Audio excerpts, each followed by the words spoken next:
Good morning, नमस्कार। मैं हूं सिंह, आप देख रहे हैं टाइम्स नाउ। नव भारत अगले आधे घंटे लगातार पीयूष जैन से जुड़ी हर तस्वीर, हर अपडेट, हर खुलासे हम आपको तफसील से बताएंगे। इस कारोबारी पीयूष जैन के कन्नौज वाले घर पर डीजीआई की छापेमारी खत्म हो गई है। रविवार से शुरू हुई यह कार्रवाई कल देर रात करीब 1:30 बजे खत्म हुई। इस दौरान वहां से 19 करोड़ रुपए कैश और करीब 23 किलो सोना मिला है। साथ ही 600 किलो चंदन का तेल भी बरामद किया गया है, जिसकी कीमत करीब 6 करोड़ रुपए बताई जा रही है। बरामद सोना डीआरआई को सौंप दिया गया है। तो इस वक्त की बड़ी खबर आपको बता दें, इत्र कारोबारी पीयूष जैन के कन्नौज वाले घर पर डीजीआई की छापेमारी अब खत्म हो चुकी है। रविवार को इसकी शुरुआत हुई थी और कल देर रात तक तमाम तफसीलें की गई, तमाम दराज खंगाले गए, तमाम अलमारियां चेक की गई, कपड़े चेक किए गए, डॉक्यूमेंट चेक किए गए और अब फाइनली जो कुछ मिला है उसके मुताबिक 19 करोड़ रुपए कैश, 23 किलो सोना, साथ ही साथ बड़ी मात्रा में यानी करीब 600 किलो चंदन का तेल मिला है, जिससे इत्र और परफ्यूम बनाने का काम किया जाता है। अब जो सोना मिला है डीआरआई को वो तमाम गोल्ड सौंप दिया गया है। अब एक नए सिरे से जांच होगी कि वो सोना कहीं दुबई से तो नहीं लाया गया था, उसकी खेप की जो ओरिजिनेशन है वो कहां है और किस तरह से अब मामला आगे बढ़ता है, ये देखने वाली बात होगी। तो लगातार पीयूष जैन को लेकर बड़े खुलासे टाइम्स नाउ भारत पर हम आपके लिए कर रहे हैं। और सबसे बड़ी बात यह है कि अब जो मामला है बहुत बड़ा हो गया है। अभी आईटी इंटेलिजेंस के बाद ये सीधे मामला ईडी तक पहुंचा और अब डीआरआई इस पूरे मामले की तफसील से जांच करने वाली है। जो भी रिकवरी थी वो हमने कर ली है और गोल्ड हमने डीआरआई को दे दिया है। बाकी की जो भी रिकवरी है उसको हमने हैंडओवर कर दिया। आगे का प्रोसीजर क्या होगा? आगे का प्रोसीजर अब इन्वेस्टिगेशन गोइंग ऑन है। जो आगे कितने टोटल रिकवर किया गोल्ड प्लस कैश? जो गोल्ड कानपुर में मिला था वो कानपुर का अलग से है। यहाँ को हमको 19 करोड़ गोल्ड मिला, 19 करोड़ कैश मिला है जो हमने एसबीआई में डिपॉजिट किया। आपके हिसाब से अब तक की सबसे बड़ी रिकवरी है? हाँ, एज पर जैसा भी हमारे हायर ऑफिसर ने बोला है कि बिगेस्ट कैश रिकवरी। कब से चल रहा था सर ये ऑपरेशन, कब से चल रहा था? वो ऑफिशियल है। Thank you. जो भी रिकवरी थी वो हमने कर ली है और गोल्ड हमने डीआरआई को दे दिया है। बाकी की जो भी रिकवरी है उसको हमने हैंडओवर कर दिया। आगे का प्रोसीजर क्या होगा? आगे का प्रोसीजर अब इन्वेस्टिगेशन गोइंग ऑन है। जो आगे कितने टोटल रिकवर किया गोल्ड प्लस कैश? जो गोल्ड कानपुर में मिला था वो कानपुर का अलग से है। यहाँ को हमको 19 करोड़ गोल्ड मिला, 19 करोड़ कैश मिला है जो हमने एसबीआई में डिपॉजिट किया। आपके हिसाब से अब तक की सबसे बड़ी रिकवरी है? हाँ, एज पर जैसा भी हमारे हायर ऑफिसर ने बोला है कि बिगेस्ट कैश रिकवरी। कब से चल रहा था सर ये ऑपरेशन, कब से चल रहा था? वो ऑफिशियल है। Thank you. तो पीयूष जैन जो इत्र का कारोबारी है के बाद एक बड़े खुलासे हो रहे हैं। बड़ी मात्रा में कैश मिला है और सोना मिलने के बाद, चांदी मिलने के बाद अब यह तफसील से जांच होगी कि कहीं इसका दुबई कनेक्शन सामने तो नहीं आ रहा है। करीब 177 करोड़ रुपए कैश मिला है। इसके अलावा 124 घंटे नॉन स्टॉप रेड हुई है, जिसमें एक के बाद एक बड़े खुलासे हुए हैं। कन्नौज से करीब 19 करोड़ मिला है और ये नोट बोरियों में था। साथ ही साथ तहखाने में जो बोरियां मिली हैं 19 करोड़ कन्नौज से मिला है। दुबई में अब ये देखा जा रहा है कि दुबई में प्रॉपर्टी होने के साथ साथ जो गोल्ड की बिस्किट्स मिली हैं, जो सिल्लियां गोल्ड की मिली हैं, कहीं वो दुबई से तो नहीं मंगाई गई थी, क्योंकि उन गोल्ड की जो ब्रिक्स हैं उनके सीरियल नंबर मिटाने की कोशिश हुई है। और अब जो आईटी इंटेलिजेंस है वो ये देखेगी कि ये गोल्ड कहां से लाया गया था, क्या इसका ओरिजिनेशन इंडिया है, दुबई है या किसी अलग मुल्क से ये गोल्ड मंगाया गया था। तो ये तस्वीरें देखिए, इन तस्वीरों से पता चलता है कि कितनी जद्दोजहद आईटी टीम को करनी पड़ी है। इतना बड़ा खजाना जो मिला है, इतनी बड़ी जो टैक्स चोरी हुई है, ये धन कुबेर इतने सालों से इस पैसे को छुपा कर रख रहा था। 19 करोड़ कन्नौज से, कानपुर से 177 करोड़, दुबई में प्रॉपर्टी की बात सामने आई है। साथ ही साथ बोरियों में पैसा मिला है। मेरे सहयोगी भवतोष मेरे साथ जुड़ रहे हैं, मेरे साथ आदर्श सिंह भी हैं, मेरे सहयोगी लखनऊ से। सबसे पहले मैं भवतोष के पास जाऊंगा। भवतोष, अब तो मामला ईडी आईटी इंटेलिजेंस से होता हुआ डीआरआई के पास पहुंच चुका है। हाँ अमित, इस पूरे मामले की जो जांच है अब ये इसको डीआरआई भी इसमें शामिल हो गई है। डीआरआई के पास कस्टम्स एक्ट के अंदर वो एक मामला दर्ज करके पूरे मामले की जांच करेगी। जैसे कि आप बता रहे थे, इसमें जो गोल्ड जो था, गोल्ड एक्सचेंज में लाया गया था, ये परफ्यूम मटेरियल जो था वो एक्सपोर्ट करते थे और इसमें सैंडलवुड ऑयल भी एक्सपोर्ट करते थे दुबई और सिंगापुर में, और उसके एवज में ये गोल्ड को देश में लाया जाता था। गोल्ड जो था उसपे कोई टैक्स और कस्टम्स ड्यूटी नहीं पे करते थे, और इनके जब रेट्स में जो गोल्ड मिला था, करीब 23 किलोग्राम गोल्ड मिला था, वो फॉरेन मार्किंग थी। ये एक आबू धाबी की कंपनी से गोल्ड लाया गया था, क्योंकि इसमें कोई कस्टम्स ड्यूटी नहीं पे की गई थी और कोई टैक्सेस नहीं पे किए गए थे, इसलिए इसमें कस्टम्स एक्ट का केस करके डीआरआई शामिल होगी। कस्टम्स एक्ट एक शेड्यूल ऑफेंस है, और शेड्यूल ऑफेंस होने की वजह से एक बार जब मामला दर्ज होगा तो ईडी इसमें पीएमएलए के अंदर केस रजिस्टर करके मनी लॉन्ड्रिंग का केस ऑब्वियसली फाइल करेगी। और ईडी को शक हो रहा है कि जो पीयूष जैन अभी तक बता रहा है वो बात सही नहीं है, इस मामले में और भी कई परतें हैं। और हम आप अपने दर्शकों को एक और चीज बता सकते हैं कि इस पूरे मामले में 196.45 करोड़ के आसपास सीज किया गया है, 23 करोड़ गोल्ड और 600 किलोग्राम सैंडलवुड। ये फाइनल फिगर्स हैं रेट्स और सर्चेस की। अभी तक हमें जीएसटी इंटेलिजेंस ने बताया कि 196.45 करोड़ कैश मिला है, 23 करोड़ गोल्ड, जो कि करीब 12 और उसके अलावा 600 किलोग्राम सैंडलवुड ऑयल। भवतोष, मैं आपके पास आऊंगा, आदर्श मैं आपका भी रुख करूंगा, लेकिन उससे पहले चलते हैं न्यूज रूम जहां मेरे सहयोगी हिमांशु हैं। हिमांशु, आप बताइए कि 6 दिन में कौन से 6 बड़े खुलासे हमने किए हैं? देखिए, मैं सबसे पहले बताऊं कि पीयूष जैन के आसपास जो लोग रहते थे उनको भी नहीं पता था कि इतना धन, जिसे कहा जा सकता है कि पूरे एक साम्राज्य बना के रखा था, उसका खुलासा यहां पर होगा और इतनी अकूत संपत्ति यहां पर पाई जाएगी। लेकिन यहां पर हम आपको बताएंगे 6 दिन में 6 बड़े खुलासे, क्योंकि हर दिन एक नया खुलासा हो रहा है। 23 दिसंबर कानपुर नोटों के जो बंडल हैं वो वहां से बरामद होते हैं, और जब ये बंडल मिलना शुरू होते हैं तो उसके बाद एक के बाद एक इतने बंडल मिलते हैं कि जो छापा मारने जाती है टीम वो भी हतप्रभ हो जाती है। 24 दिसंबर की बात की जाती है। 24 दिसंबर को नोटों की गिनती की गई, और ये नोटों की गिनती लाख, 50 लाख, फिर 100 करोड़ तक पहुंच गई। आप समझिए कि कितने नोटों के बंडल वहां पर उस वक्त पाए गए जो टीम छापा मारने गई थी उनको मिले थे। 24 दिसंबर की बात की जा रही। अब 25 दिसंबर को आगे बढ़ते हैं। ये था तीसरा दिन जब ये छापा किया जा रहा था।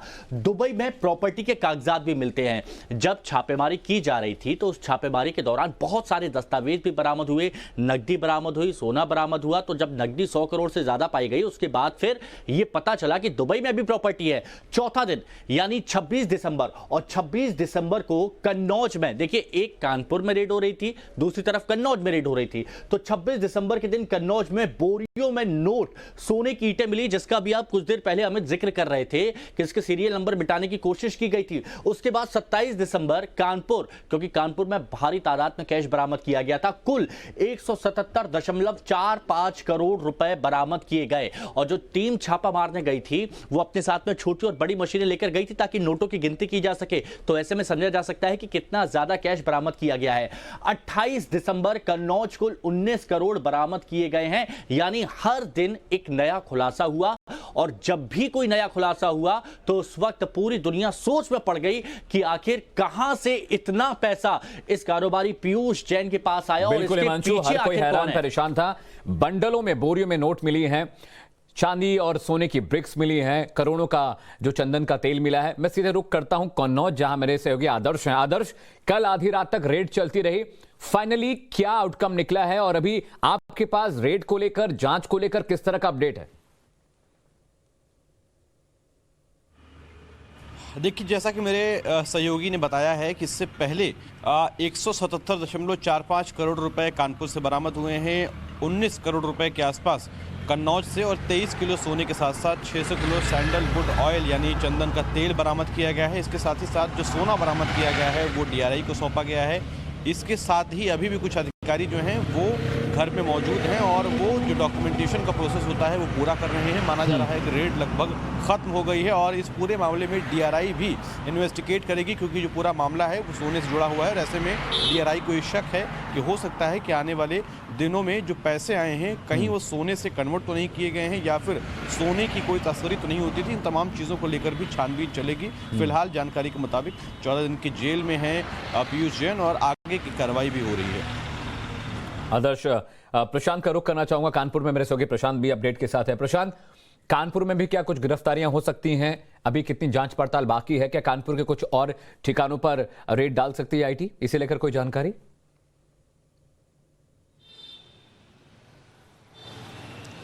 देखिए, जिस तरह की सीजर हुई है, जिस तरह की बरामदगी हुई है कानपुर और कन्नौज से, इसको देख के इस बात से मना नहीं किया जा सकता कि और छापेमारी नहीं होगी या फिर और गिरफ्तारी यहाँ से नहीं होगी। मगर जैसा कि हमारे दोनों सहयोगी बता रहे थे, जिस तरह की अमाउंट की बरामदगी हुई है, फिलहाल जो ऑफिशियल्स हैं वो इसको ये जांच पड़ताल करने में जुटे हुए हैं कि ये इतने सारे पैसे कहाँ से आए और ये पैसे किसके हैं, क्योंकि पैसे किसके हैं सबसे बड़ा सवाल है। क्योंकि ये सारी घटनाक्रम उस वक्त की है जब हम उत्तर प्रदेश चुनाव के ठीक पहले खड़े हैं। उत्तर प्रदेश चुनाव क्योंकि आने वाले हैं, इसलिए ये पूरा मामला कहीं ना कहीं राजनीतिक हो गया है।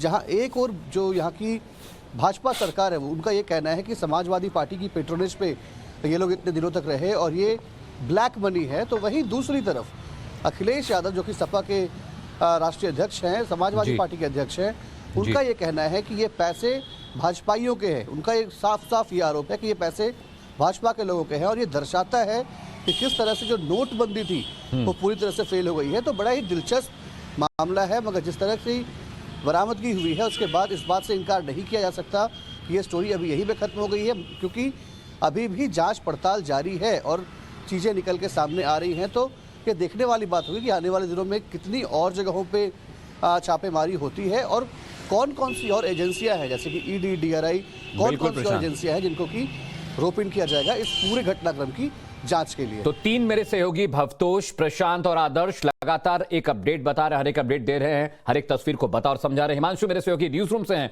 जो हर खुलासे को बहुत बारीकी से आप तक पहुंचा रहे हैं। 6 बड़े खुलासे आपने 6 दिन में देखे।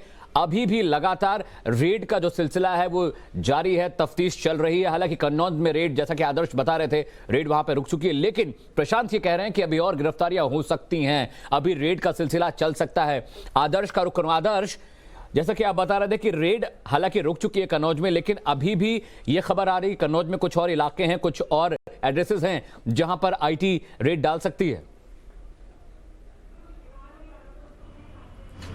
बिल्कुल, देखिए पीयूष जैन के साथ जुड़े हुए जो भी लोग थे उन सभी पर डीजीजीआई और साथ ही साथ आईटी की टीम की नज़र बनी हुई है। इसके साथ ही ये भी देखा जा रहा है कि पीयूष जैन क्या ये पैसे किसी के साथ किसी की मदद से लेकर आया था या फिर इसका माध्यम क्या था, और उन तमाम चीज़ों को ध्यान में रखते हुए माना जा रहा है कि अगर उसके कोई सहयोगी यहाँ पर कन्नौज में मौजूद हैं जिन्होंने इस पूरे पैसे को कम से कम शिफ्टिंग और साथ ही साथ उसको कमाने में कोई मदद की है, तो निश्चित तौर पर उन लोगों के ऊपर भी आईटी और डीजीजीआई की टीम जो है वो रेड डाल सकती है। और इन्हीं पहलुओं को लेकर डीजीजीआई के जो अधिकारी हैं वो फिलहाल कन्नौज में मौजूद हैं। माना जा रहा है कोई भी सुराग जैसे मिलेगा वैसे ही वो उनके सहयोगी पर भी रेड डाल सकते हैं। ठीक है आदर्श, अब इस रेड को लेकर, पीयूष जैन को लेकर सियासत शुरू हो गई। यूपी में चुनाव में कल प्रधानमंत्री नरेंद्र मोदी ने भी इस पे कटाक्ष किया। हालांकि अखिलेश यादव और तमाम पार्टियां बीजेपी पर आरोप लगा रही हैं और बीजेपी आरोप यह लगा रही है कि समाजवादी पार्टी की शह पर इस तरह। प्रधानमंत्री नरेंद्र मोदी ने क्या कुछ कहा है, प्रधानमंत्री नरेंद्र मोदी ने क्या कुछ कहा है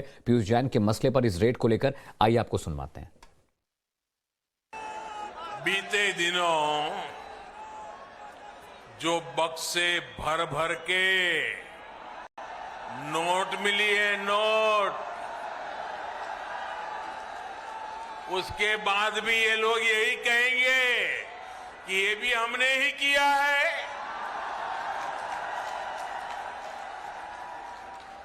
साथियों, आप कानपुर वाले तो बिजनेस को, व्यापार कारोबार को अच्छे से समझते हैं।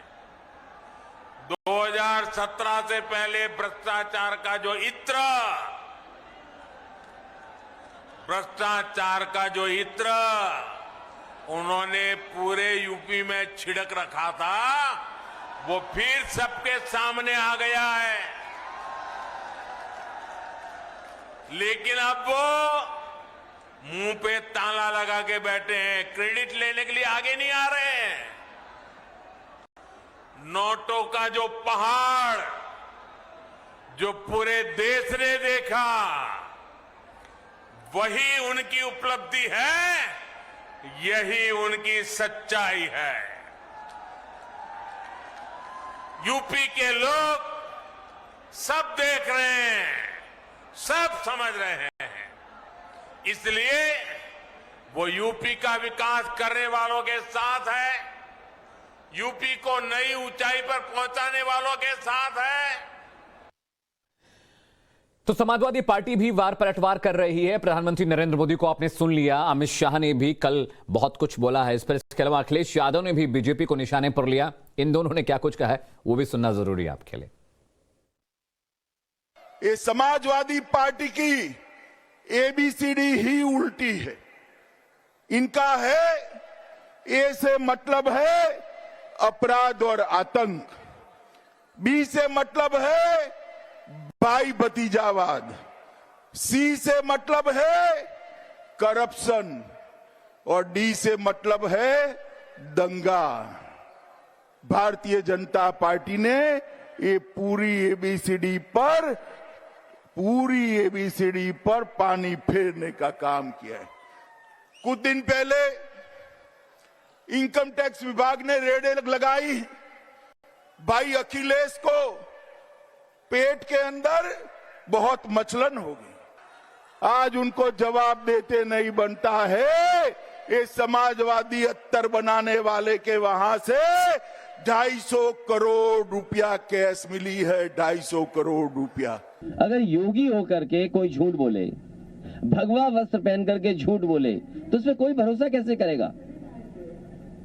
ये मुख्यमंत्री उत्तर प्रदेश के जो कह रहे हैं कि कानपुर में जो पैसा निकला है वो कहीं ना कहीं समाजवादियों से या इत्र बनाने वाले कारोबारी से रिश्ता जुड़ता है, इससे बड़ा झूठ मुख्यमंत्री कोई बोल नहीं सकते जो मुख्यमंत्री बोल रहे हैं। आखिरकार जिम्मेदारी किसकी थी?